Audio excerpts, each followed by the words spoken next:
Excellent. Awesome. All right. Thank you. Good morning. Welcome. Thank you all so much for being here for this first session on the first day of daylight savings. So you guys get tons of extra credit for that. And as thanks for your time, we have a fantastic panel, fantastic discussion lined up here. I am Z. I am fortunate to have had the opportunity to organize the sessions we had in this room yesterday, as well as the ones that we're having today, and I'm actually going to be moderating this first discussion. Thank you so much to Capital Factory for hosting us here. Thank you to ATI, Advanced Technology International, for sponsoring the sessions we have in this room. If you guys don't know ATI, definitely get to know them. They are responsible annually for over $3 billion in federal funding going to startups and other non-traditional government contractors. They work very closely to lower the barriers to entry, make it easier for companies that haven't traditionally done business with the government to do business with the government, and they're fantastic to work with. This first discussion today is going to be on prototyping at the edge, drawing lessons from rapid acquisition for great power competition. With that, let me invite my guests up. So the Honorable Andrew Hunter and the Honorable Nick Girton. So for those that don't know, please welcome them to the stage.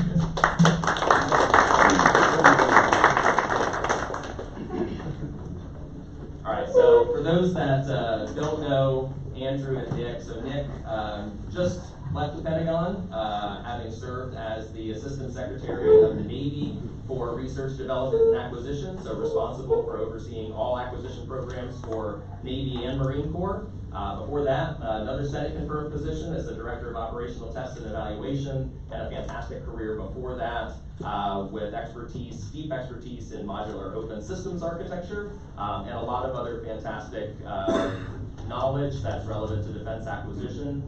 Andrew Hunter just left the Pentagon as the Assistant Secretary of the Air Force for Acquisition, so running all Air Force acquisition programs. Andrew and I actually met probably close to 12 years ago as he was leaving his tenure as the Director of the Joint Rapid Acquisition Cell, which is very appropriate for this conversation that we're going to have here today, of course. And served, prior to that on the House Armed Services Committee as a staffer, Chief of Staff for the Undersecretary of Acquisition for Acquisition Technology and Logistics, back when we had that position, and then the Director of the Defense Industrial Initiatives Group at the Center for Strategic and International Studies. So fantastic thought leaders and acquisition leaders that have worked in this space for a number of years. And it's actually that last position that Andrew had when we met. I was, and actually Nick was part of this conversation as well, working in the Navy Acquisition Office at the time. I was in the government at that time, leading a number of engineering centers that were focused on developing advanced capabilities for the military. So about 10 centers. We had about $1.5 billion of funding that we executed, focused on weapon systems and advanced sensors, advanced materials. And in about 2012, I noticed something that to me was very strange at that time. So I had defense contractors that were leading each of these centers, but I was seeing that we had commercial companies that were executing a lot of the critical work.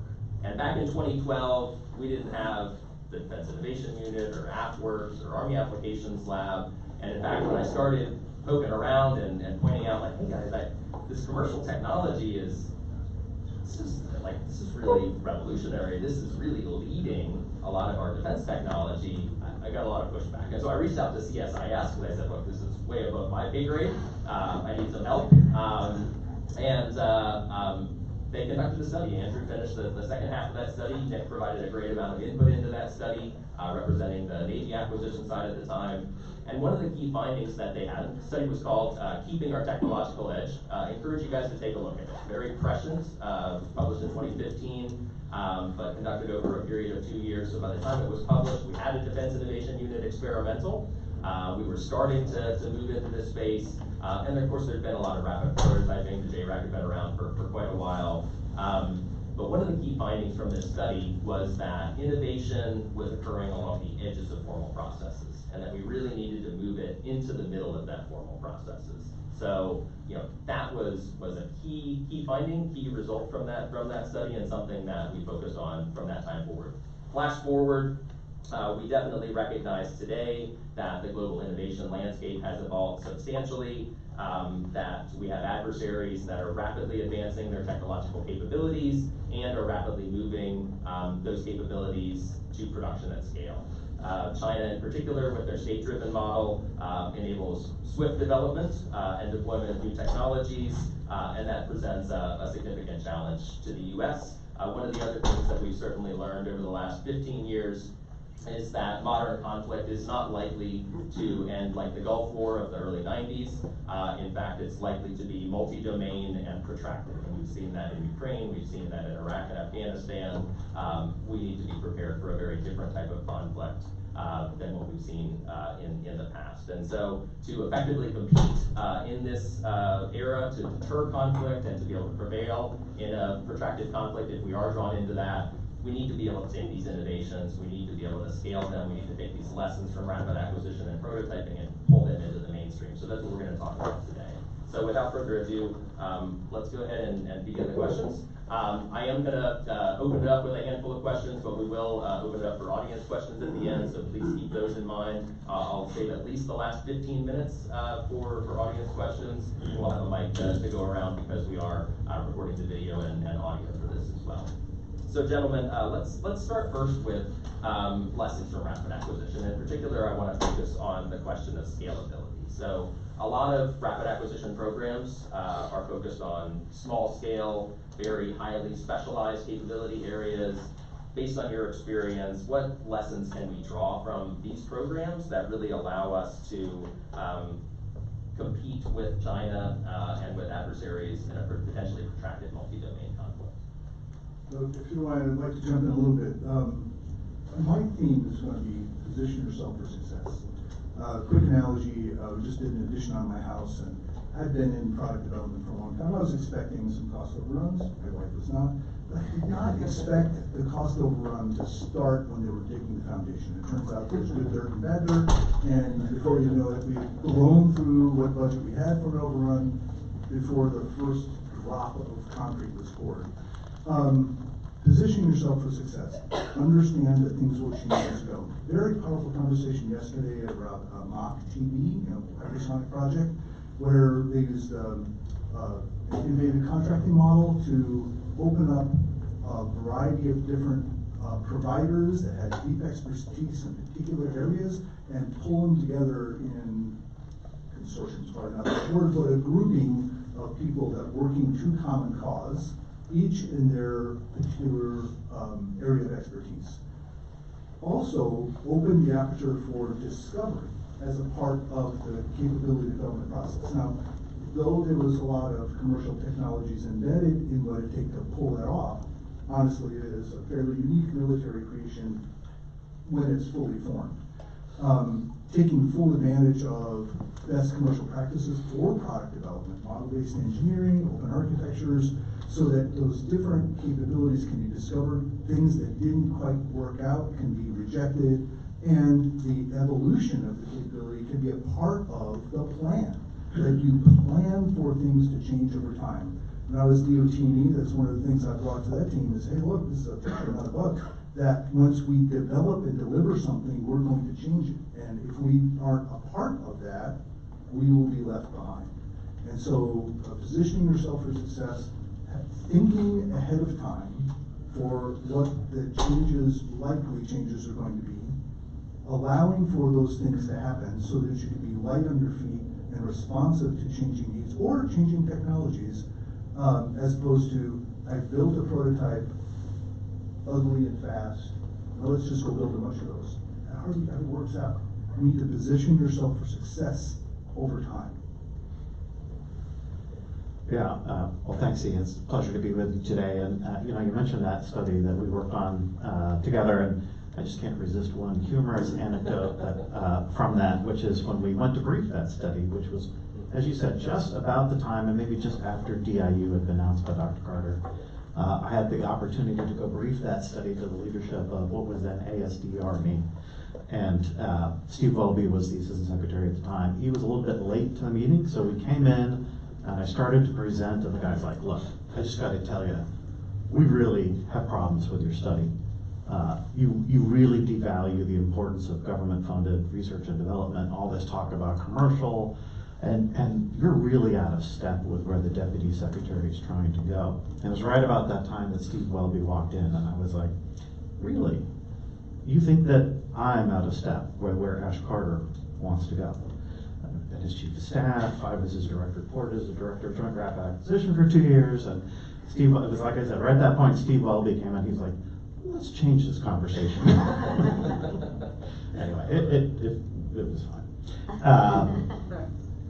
And I'll probably, we can circle back to like exactly how do we excel at ingesting more commercial technology, and I think we are getting better at it, but there's still a long way to go to be good at it. But just on the issue of rapid acquisition and how does it specifically, or what is it specifically the lessons that you get for what we're trying to do today, which I'm going to use the term great power competition. That's kind of the Air Force of 3 months ago way of talking about the problem, and there, other people talk about it in different ways and for good reasons, but that's how I kind of talk about it, right? And I do think that there's a lot of rhyming between what we were trying to do with the rapid acquisition and the GWAT context and what we're trying to do today. And the key thing is delivering meaningful military capability, right? So that is the essential thing. And who decides what's meaningful military capability? In my view, the operator decides what's meaningful military capability.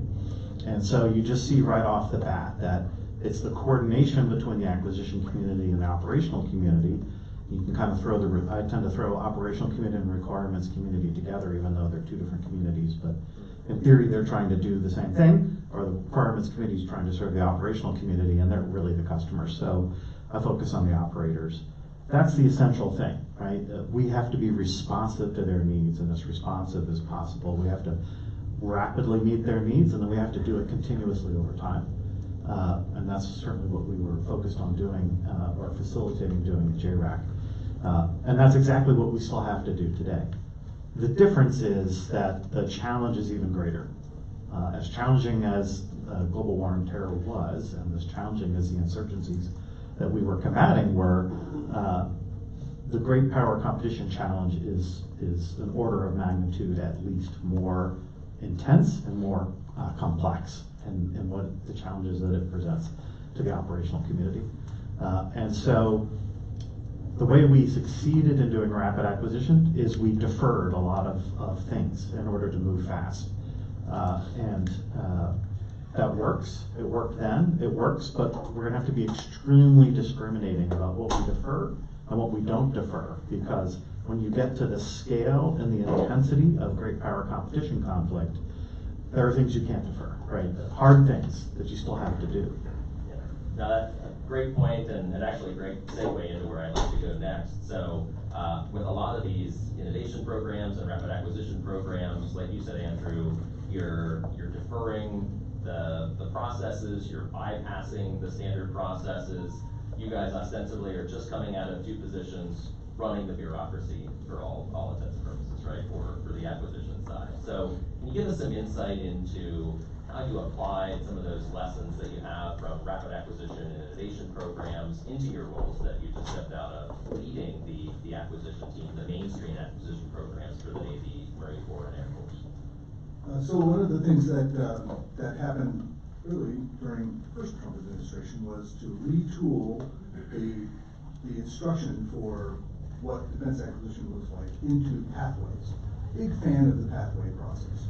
One of the things I was trying to do at Navy was to more fulsomely embrace the software pathway, because just about everything that is of high military value has got software in it somewhere.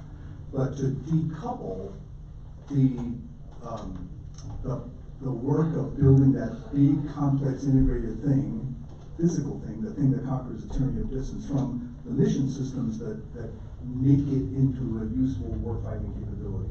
So the standard practice now should to decouple those things and use the right contracting mechanisms, the right incentive strategies, particularly to the technology, not the program.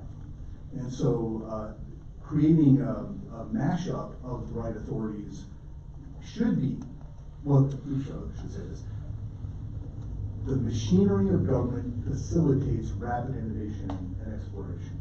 We've got all those things you talked about in terms of Naval X or AFWorks, whatever. So we've got those feeder programs. We've got other transaction authorities and middle tier of acquisition, and we've got all the tools. Shifting the team into more artfully using those tools in order to create speed to fleet or force is the challenge for leadership at the time, something we both had some experience and success in, but there's still a little ways to go yet. Yeah, I think we're going to keep circling around this issue of commercial versus traditional all through the conversation, and so I'm going to dive in a little bit here. And you say, well, where is the big dividing line? So it's a little different between us. When you talk shipbuilding, there isn't a commercial shipbuilding. I mean, there is, but it's very small. There should be. There should be. So we live with that, right? And the Navy lives with that, and it informs everything essentially that Navy shipbuilding does, that they don't have that. We have it in aerospace, right? We have commercial aviation, we have commercial space, and it is in fact foundational to the way that we pursue our military program. So I would kind of make the case that if you look at aircraft, not to say a fighter looks like an airliner, but you can still leverage the fact that there is tremendous R&D happening on all of these avionics in particular in commercial aerospace that we can leverage them into our fighter community and even more so into our large aircraft programs. So we have that, and in fact that's really significant and really important. It's one of the big advantages I had in my job that Nick didn't have, at least when it came to shipbuilding. But there is still that divide, right? It is still the case. Even in the Air Force, you say, hey, there are new entrants out there who have capabilities that our traditional writers are bringing to the table. And it is largely on the software side. Now, not exclusively, but a lot of it is software. And so I am in 100% agreement with Nick that foundational and key to making progress, rapid, continuous delivery of capability, and also to accessing additional parts of the industrial base is taking a modular open systems architecture approach. And so I tried to drive that in to every acquisition strategy to the point where I would literally just insert the words, right? So, I don't want to get into the administrivia of the acquisition process, but Nick and I read a lot of acquisition strategies, right? What is the whole theory of the case of how we're going to pursue this acquisition program?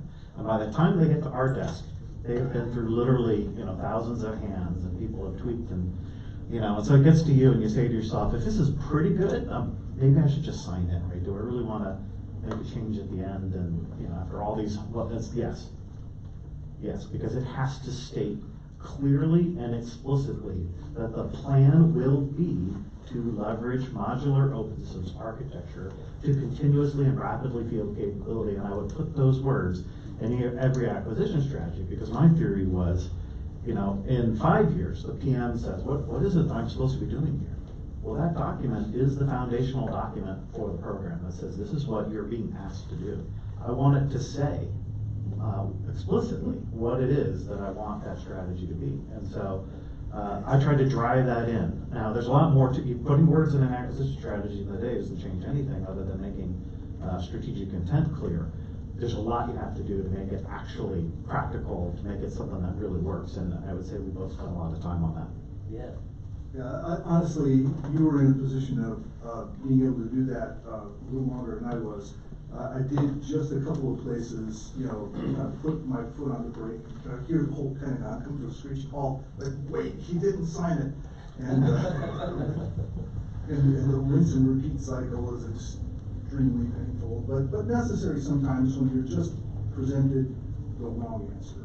And you have to be careful about when to do that, and unfortunately, fortunately maybe I had a chance to do that on a couple of occasions that just richly deserved it, because it was going to take us down a path that was going to ultimately be the warfighting needs. I would say one other thing about the demand signal for capability, that technology does drive tactics. And so while the Marines and sailors that were the customers had to have their voice at the table.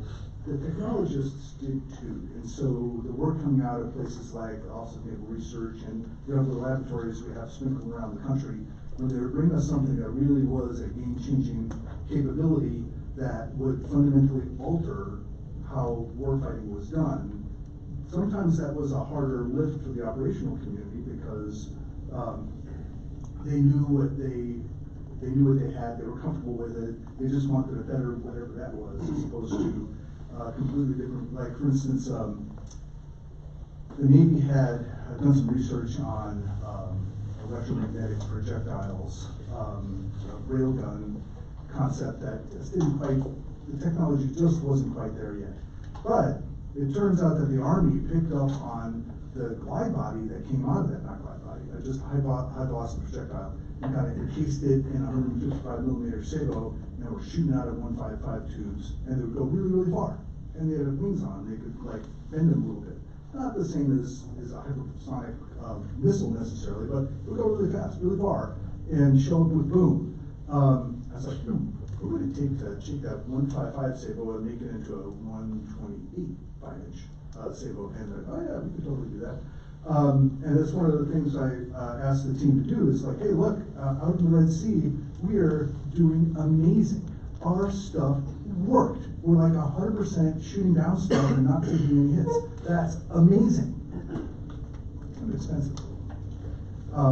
Can we field something rapidly that will take out something that somebody made in the garage with failing while under bubble gum, but it's carrying a couple hundred pounds of boom, so you got to do something about it without shooting a multi-million-dollar missile at it. Turns out, this thing that started out with Navy research that was advanced a little bit farther with Army research, now repurposed into a naval gun, a high reliability, high likelihood of interception, keep the commanding officer's finger off the standard missile fire button. But that was not something the fleet saw. That's something the technologists brought to the table. Now, once they saw it, they got pretty excited about it. So both things can be true. Sometimes you have to present some novel technology to the warfighter that they might not have asked for. All right, you guys brought up a couple things that I want to pull the thread on. Let's start with the bureaucracy piece of things a little bit more. So, you talked, Andrew, your point in particular about some of the leadership approaches that you used to make cultural change. I think back had quite a few conversations with Wendy Masiello, who used to be the head of Air Force contracting and then the head of the Defense Contract Management Agency. And Wendy shared some stories just about how, she's putting out the commander's intent and then getting that change to really propagate down to the folks that are doing the work of the organization was difficult. And of course, as a leader, you don't have the time to give the attention to every piece there. So you mentioned one strategy in terms of signing off on documents. I'm interested in other approaches that you guys took to really tackle driving that cultural change throughout the organizations and the people that you were responsible for on the acquisition side. Yeah, well, we had a huge advantage there in that we did our reoptimization initiative under Secretary Kendall's leadership, which was Secretary Kendall's leadership and the chiefs, both originally Chief Brown and Chief Saltzman, and then Chief Alvin came in when Chief Brown was promoted to the Joint Chiefs. So that gave us an opportunity to really get after culture and organization. In the Air Force, I think I said this, but if I didn't, I'll say it now. We actually made tremendous progress on building some of the foundations to enable modular open system architecture, to enable more rapid approaches. But it was uneven. So we had a place in the Air Force, two places really, the Rapid Capabilities Office, the Air Force RCO, which is somewhat well known, and also an office called the Agile Development Office at Wright-Patterson, which was part of our fighters and advanced aircraft. It was really leading the charge on our Next Generation Air Dominance initiative, which is fundamentally designed around open architecture strategy and approach. And so we had folks who were doing it, but what we saw was it wasn't translating to the entire organization, and that was true for a couple of reasons. But it was, everyone perceived the RCO as special, and it is special. So people who weren't in the RCO didn't say to themselves, well, we'll just do what they do. It didn't, that translation function wasn't happening because people said, no, they're supposed to be different. I'm not supposed to be like that. And I was trying to counter that, to say, no, we do want you to be like that. And then the Agile Development Office, right? Kind of a unique creature, because every single thing institutionally was designed to stop that office from developing, existing, or succeeding. And it was force of personality and people putting their careers on the line to say, no, this is how we need to do it to succeed. And they did that. They did those things. They put their careers on the line. They jeopardized promotion. They made all that happen. And so my goal when we got to reoptimization is, and this was emphatically embraced because all of our military leadership operators said, that's the way it needs to work. That's what we want. We want an acquisition community that looks like the Agile Development Office.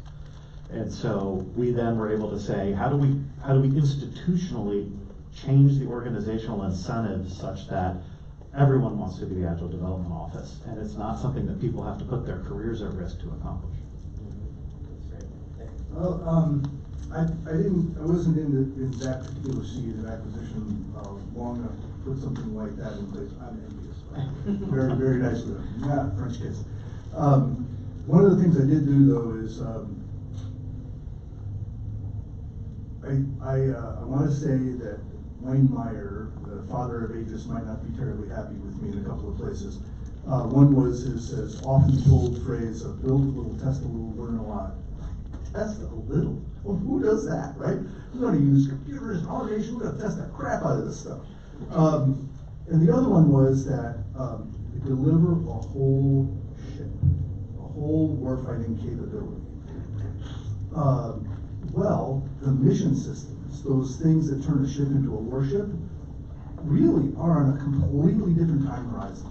Should have totally different contract actions. Should a different community of practitioners focused on rapid scale of innovation and integration of new, as opposed to the people building that platform that conquers the tyranny of distance, to a certain extent, including the airframe, because the Navy has fighter jets too. They're nice. Everyone who wants one is buying them, by the way. Anyway, those are really different business models, different technical architectures, and should be treated differently. And so at the acquisition leadership level, I created a deputy assistant for mission systems. I pulled those things out of the deputy assistant for ships and made that a focus theme of the office of that's where both things can be true, both things deliver warfighting capability, but the thing that we need to put our time and attention to for how to be new, innovative, and next is over here, not under the skin of what it takes to build a combatant warship. So that was something that I did. It was just the beginning of something that was going to be even bigger and stretch out further across the organization. Yeah, I appreciate that. All right, second point I wanted to pull on from your comments, Andrew, is the observation that Nick you had a lot of shipbuilding, right, where we don't have the commercial capability. So Andrew had maybe a little bit of an easier or a larger part of the portfolio that was really susceptible to commercial technology. We had Al Buhala from Capstone. I hosted him for a conversation yesterday. I know that was one of your big initiatives in really driving maybe a different perspective to commercial innovation from a financing funding model. But interested in, maybe Nick, we'll start with you, whether you want to talk about that or some of the other things you did to really drive that commercial technology into Navy acquisition, Navy Marine Corps acquisition, and then Andrew, just more comments from you if you have any more on that as well. So one of the bigger initiatives that I kind of stumbled into, just happened to be at the right place at the right time, is the submarine and surface combatant industrial base investments that we got from Congress last calendar year. We had a few dollars, and this is money not to make a new thing, but money to make things faster, make things more. And so, just between the passing of the budget finally, and then the supplemental that came right after it, all of a sudden I had $7.5 billion of money in industrial-based investments. Most of it targeted for submarines because of this big hump to get through of getting back to the point of building 2 Virginias a year, plus another third about 5 years later in order to support our AUKUS agreements.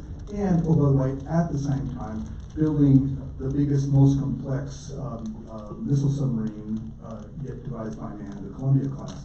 So big ramp up in submarine production, and in order to do that, we had to invest mightily in the industrial base necessary to do that. Now, it sounds like all unique military stuff, right? No. We wanted to fully use advanced manufacturing to include additive and subtractive in order to overcome the fact that, as a nation, we pretty much abandoned heavy metal work like foundries and forgings. So we needed to find new ways of scaling up the production of that using robots, commercial practices. We needed to build panel lines that would create hull forms faster using automation. We needed to create all of the things necessary that would be feeding into those mission systems to a greater depth and breadth. So we were spending a significant amount of money on improving the industrial base. BuildSubmarines.com, everybody check it out. And if your kid's having a tough time with high school or maybe college is not the right fit, we've got welding schools and electrician schools and pipe fitters, and we need lots of people out on the waterfront these days. And we're using commercial practices for training them. 3D goggles for teaching people how to weld, and also for increasing the speed of advance of doing things like cableways by using augmented reality. So great opportunities for using best commercial practices to build unique military creations. Yeah, two quick things, hopefully quick.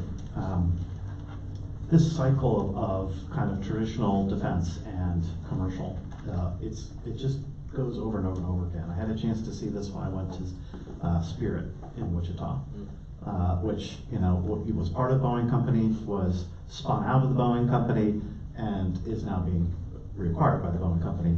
I think that's still pending. The technology, right? Advanced, the world's, I think, best advanced composite aircraft manufacturing technology at Spirit in Wichita. Where did that technology come from? You'll find, it's turtles all the way down. You can't find the bottom of it, okay? A lot of it came out of the B-2 program, right? So government investment in how do we build something that can become a stealthy hello aircraft. Then a lot of it was adopted and adapted for 777 and then 787. And what did that do? That took this advanced composite manufacturing and made it possible to do at scale and at rate for commercial aircraft production. Cycle back around, B-21. Now we're building an aircraft and we want much more affordable advanced composite manufacturing. We have it. We have it because it was developed by commercial. It was developed by commercial on the foundation of defense investment. And so it just keeps cycling around. It's a huge thing, and Spirit's important. Second thing is, let me talk a little bit about the software side. So my exemplar program for most things is our collaborative combat aircraft program. Because we did a remarkable thing, right? The collaborative combat aircraft, during the time that I was in office, which was only 3 years, sadly, went from a line in a speech that the Secretary of Air Force delivered at the Air Force Association meeting to contractors bending metal for actual production representative aircraft in the space in that time span. So less than 3 years, pretty close to 2 years. That's pretty good, not just for government work, that's just pretty good. Key enablers for that, right? There were a lot. But let me just focus on this division between kind of let's separate out the software piece, right? One of the hardest parts of collaborative combat aircraft is the autonomy. Really hard to do. The expertise, a lot of it is in the commercial sphere. It's not necessarily with the traditional DIB. There is expertise in the traditional DIB, and we want to get that. But we also want to get the best of these others. Now, frustratingly, I can't tell you who the providers are that are on the autonomy part of the CCA program, but suffice it to say, right, there are high-profile software companies that are not traditional DIB providers that are contributing greatly to that program, as well as companies that are in the traditional DIB working together. I love that as a part of your responses. Both of you highlighted not only the technology insertion from the commercial sector, but the processes, even to the point of commercial manufacturing. And I think that's a really important point as we think about commercial innovation. It's not just about plugging in commercial widgets; it's about adopting commercial practices, and I think that's really key. I have a lot more questions. I'm going to ask one more from my bank of questions, and we have a fantastic group here, so I'm going to open it up. So I just wanted to give you guys that little bit of a warning shot that it's going to be over to you guys here soon. But I think CCA is maybe a good example for this next question. So as we think about rapid acquisition, most of the rapid acquisition programs are really justified and driven by an urgent operational need that we are experiencing today. Major future acquisition programs are driven by speculative future conflicts that we argue about and learn and maybe sometimes gain some information that tells us, hey, actually it's probably not going to play out the way we have been thinking it was going to play out. And sometimes it's not just about the kinetic conflict playing out differently, but the economic conflicts, the industrial-based warfare, all of those aspects that are really playing into this unrestricted warfare, another book that I read recently from 1999, fantastic publication, just about that all-domain, truly all-domain, unrestricted warfare that China has been pursuing for 25 years, active, right, at least. So give us a sense, from running major acquisition programs that are driven by, long time horizons, how do we apply that sense of urgency and some of the lessons and maybe the differences between urgent operational needs where we are experiencing that and everybody knows what those issues are, to speculating about future conflicts and driving those future changes. So. Two very different thoughts on that. One is both the last administration and this administration is spending a lot of time talking about the need to get back into civilian shipbuilding, maritime. And I think that's great as the kind of like the major customer of all of the big shipyards here in the United States. They're all working for me mostly. We have lots of smaller shipyards doing lots of other kinds of things, but the big guys were mostly working Navy stuff. And shipyards are expensive. They take waterfront, as it turns out, and big facilitation.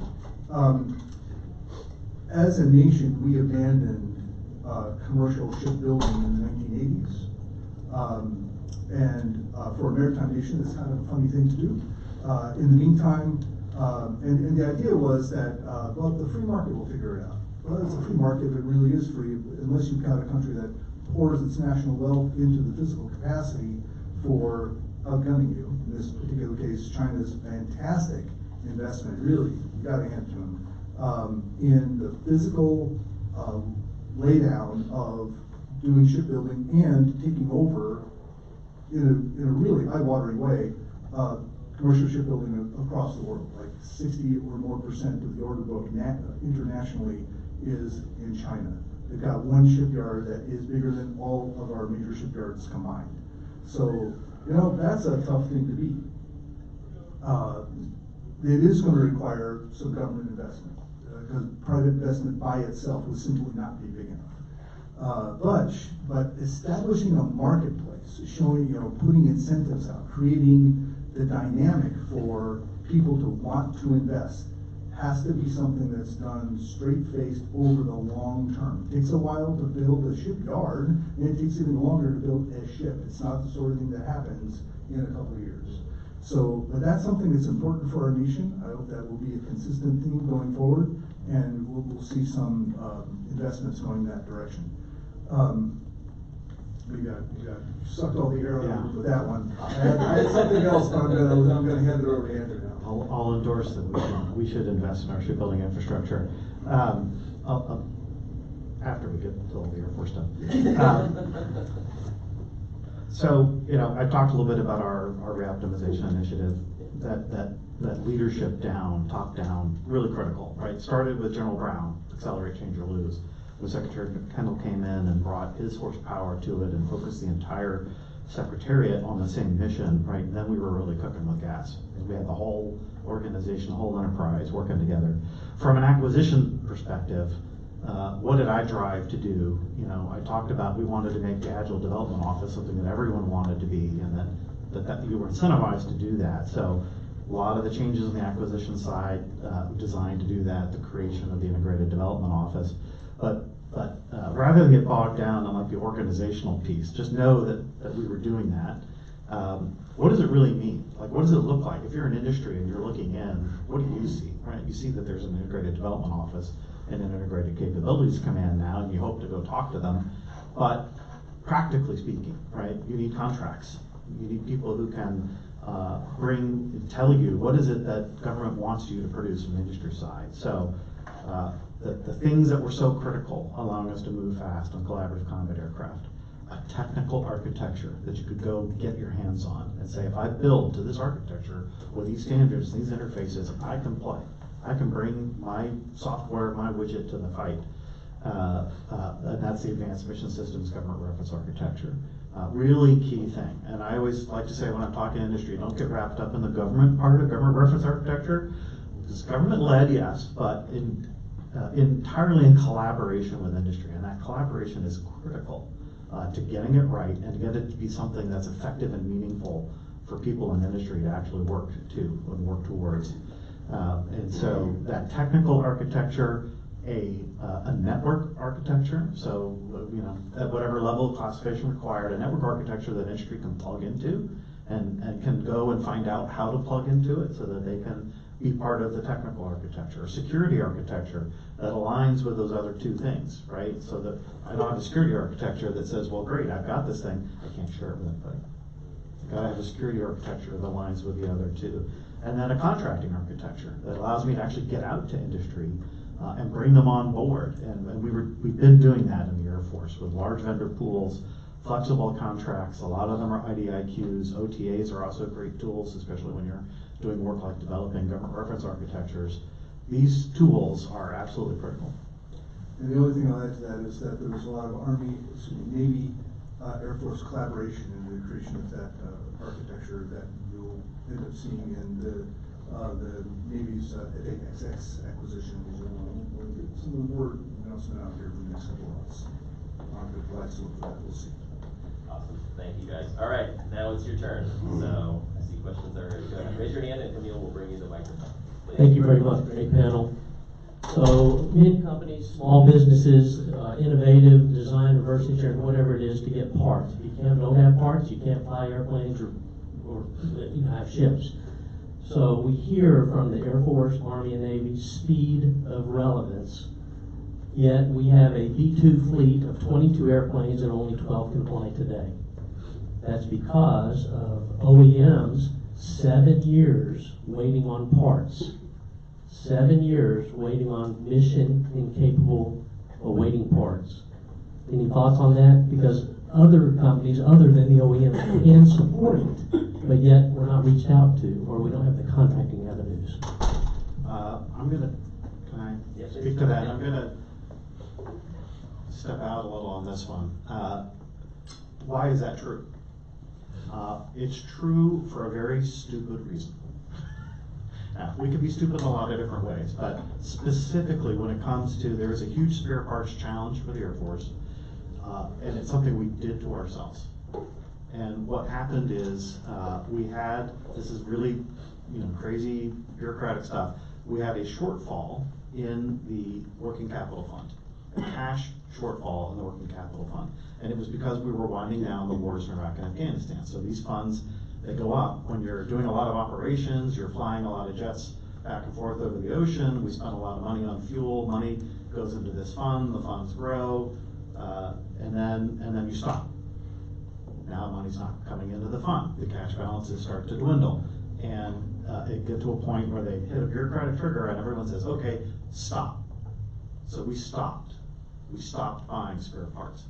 That was a stupid thing to do. That wasn't the right thing to do. I understand they didn't have a lot of good alternatives. We did it. And then lo and behold, 5 years later, we have massive spare parts shortages across the board. Why do I mention that? We have to be careful with DOGE, right? Stopping things because they are spending money and you want to understand where the money's going, that's all well and good. But you really have to understand the effects of what you might do. And so my hope is, as DOGE is now making its way into the Pentagon, there's many efficiencies to be found in the Pentagon, I'll be the first to tell you. But you have to be very careful not to break things that you can't, they won't, the problem doesn't show up immediately, but boy, does it show up. And we are trying to recover, right? So the Air Force has put a lot more money in, and one of the big challenges of our 26 budget exercise, which I'll be interested to see how it plays out in the endgame when the budget funding comes out, was to get more money into purchasing of spare parts. The chief put a $2 billion apple on his list for last year that Congress was trying to help fund, and hopefully those monies come through. All right, so this is maybe a more strategic question about how we move toward and implement more rapid development, rapid acquisition stuff. What do we do with, how do we deal with JSONs? Well, do you want to go first? Okay, so JSIDS is, so there's opportunities for reform in the Goldwater-Nichols construct. The JSIDS process itself is not, the problem. The problem sometimes is the people in it. Understanding how requirements evolve and being able to make quick decisions, how they change, so that you could then go straight to the acquisition community, pulling the levers of industry to create outcomes. I think there's opportunities for innovation and reform in the JSIDS process, but I think the perceived hysteresis and the impact that it has to building product is maybe by itself not the greatest. Can you say what that is? What are JSIDS? Joint Capability Innovative Development System. So it's the system by which we formally submit requirements and then send them over to the acquisition team and say, here's what you need to build. Yeah, I mean, I will tell you, and I can say this now that I'm out of government, that JSIDS was very much off my radar screen for most of my 3 years. Most of the conversation that I had with requirements was inside the Air Force. I mean, there just wasn't a lot of critical decisions being made in JSIDS about any Air Force requirement. The legislation that was passed, which essentially has de-emphasized JSIDS, other than for a handful of programs, and Sentinel being one of them, not a small one. I didn't deal with it. I didn't deal with it at all on CCA, right? It wasn't a barrier. So there's a ton that we can do. I would say it sort of narrowed the scope of JSIDS. I think if I were to really give credit to the current leadership in the JROC, they've really been trying to focus on, they've been active on like JADC2, setting overarching, how do we make sure that the Air Force and the Navy don't get misaligned? That's great. The reality is the Air Force and the Army the Air Force and the Navy were making sure that we were aligned. We weren't waiting for the Joint Staff Post to do that.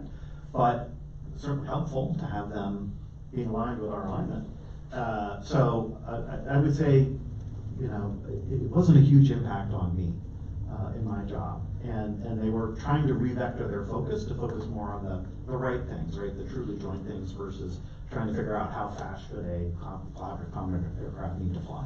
They were not trying to dictate those things to the Air Force, and that's good. But it's really kind of been scaled down. I will say, to Nick's point, the JSIDS process can work when executed by people who want to make it work. When I was at the JRAC, I could get a requirement validated in 2 weeks in the JSIDS process as it existed in 2014. Right here, gentlemen. So Brad with Firestorm Labs. So what our company does is field expeditionary additive manufacturing at the edge to scale and provide capability to produce combat capability at the edge at low cost, right? And so our company's been in Ukraine. We've learned lessons there in terms of how fast our Ukrainian partners are fielding capability, quickly iterating on technology and getting it into the hands of the warfighter. When we hear about open system architectures across the department, my question is, how do you address the dichotomy between rapidly acquiring new technology, getting it into the hands of the warfighter quickly, against the constraints and requirements of things like authority to operate, their worthiness certifications, and so forth and so on. So that's my question to you, is like, how are we addressing that dichotomy of going fast with the bureaucratic policy that's currently constraining us? Let me take a little bit of a crack at that. So Ukraine has it's a different warfighting environment. They're fighting in their backyard. They have an opportunity to innovate on very short timescales. We project power. We need to go the tyranny of distance. And one of the things we're going to have to grapple with is how do we do those quick turns far afield? And that's a great challenge, and I'm going to say that we do not have that figured out. We have a solution.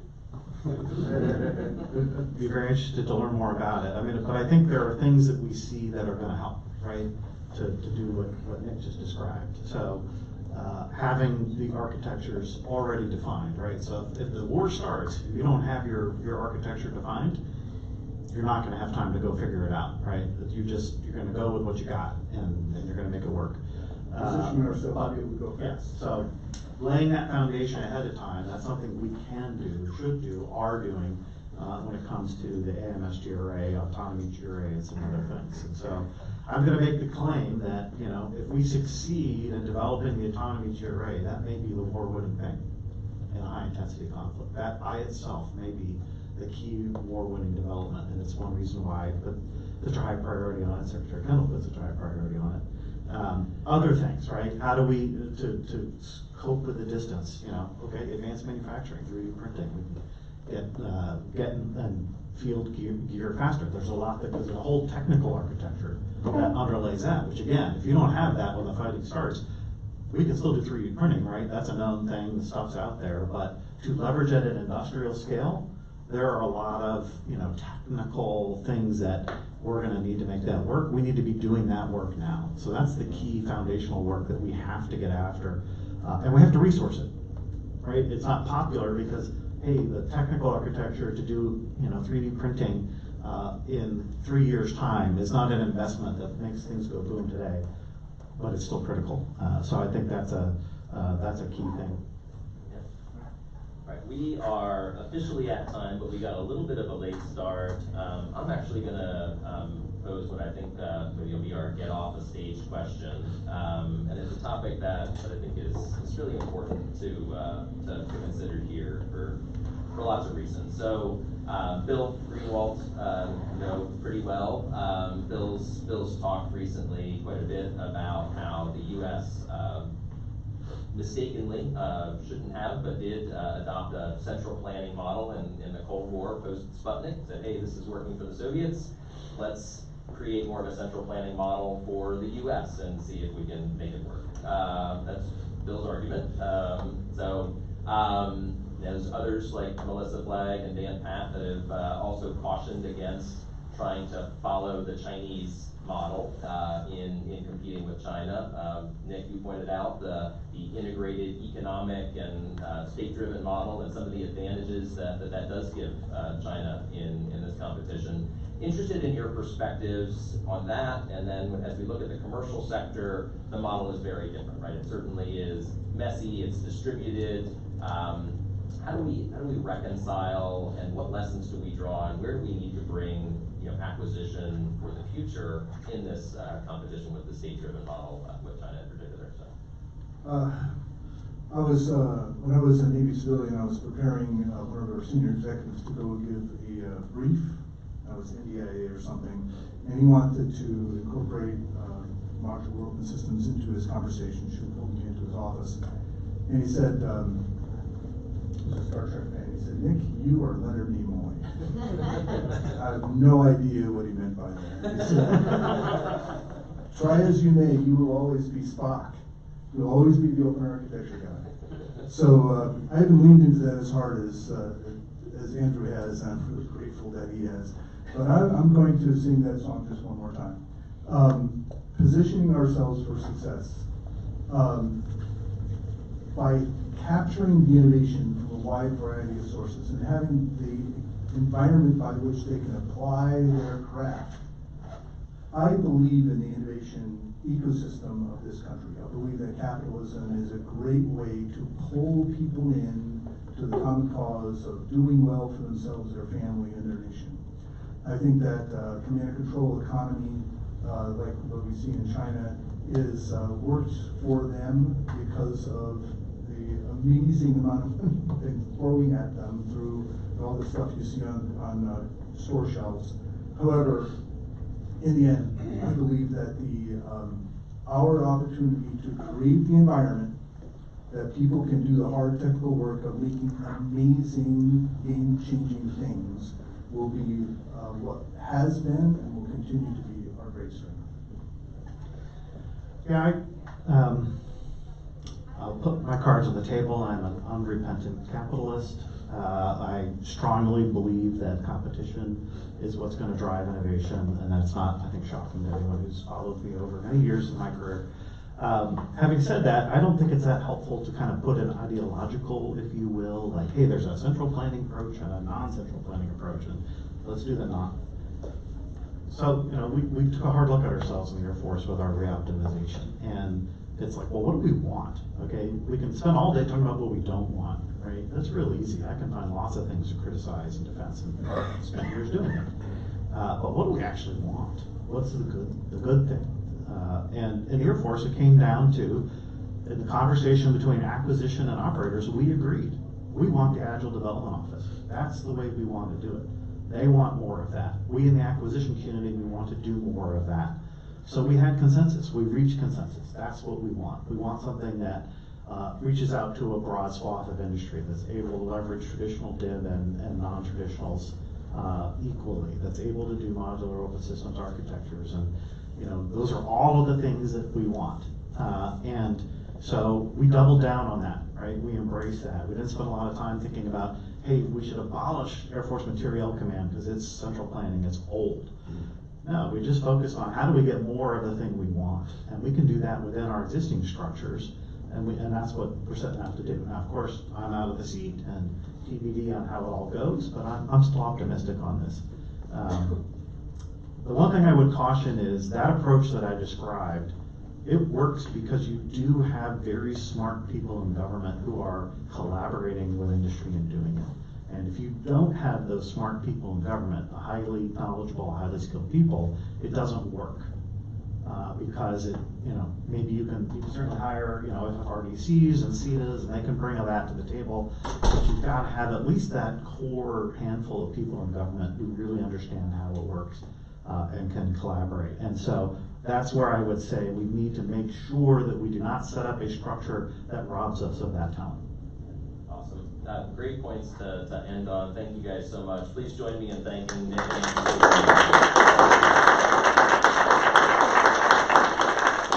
We're going to reconvene in here in about 25 minutes for a panel on venture capital investment. So come on back.